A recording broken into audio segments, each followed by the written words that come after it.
يا مساء الورد. اليوم بسوي معاكم كيكة الماربل كيك أو الكيكة الكلاسيكية. بالنسبة لي أنا هذه أفضل أنواع الكيك. نشوف طريقتها مع بعض. أول خطوة قبل ما نبدأ بأي شيء، الفرن عندي شغال. الصينية اللي راح أستخدم فيها دهنتها بالزبدة ورشيتها برشة خفيفة من الدقيق ونفضتها. جميع المكونات تكون بدرجة حرارة المطبخ.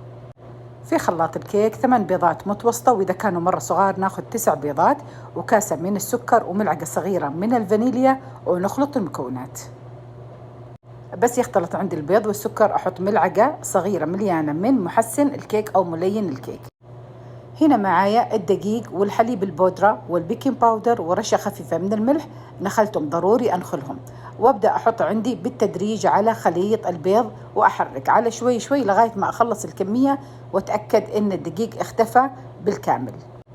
بعد ما اختفى عندي الدقيق أحط 3 ملاعق من الزبدة أذوبها واتركها تبرد، أو نصف كاسة من الزيت النباتي وأحطها بالتدريج وابدأ أخلط.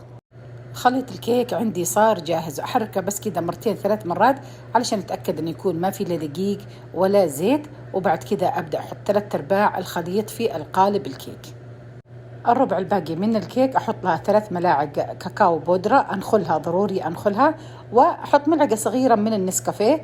اللي يحبها واللي ما يحبها فيه يستغني عنها، بس أنا أحب نكهة النسكافيه في الكيك.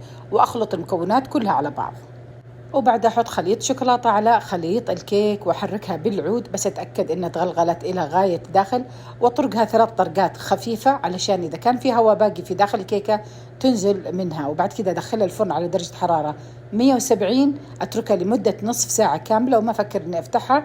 وبعد كده أفتحها وأتأكد إنها استوت بعود، خلاص تكون استوت معنا. وإذا حسيت إنها لسه لينة أتركها 5 دقائق وتكون الكيكة جاهزة معنا.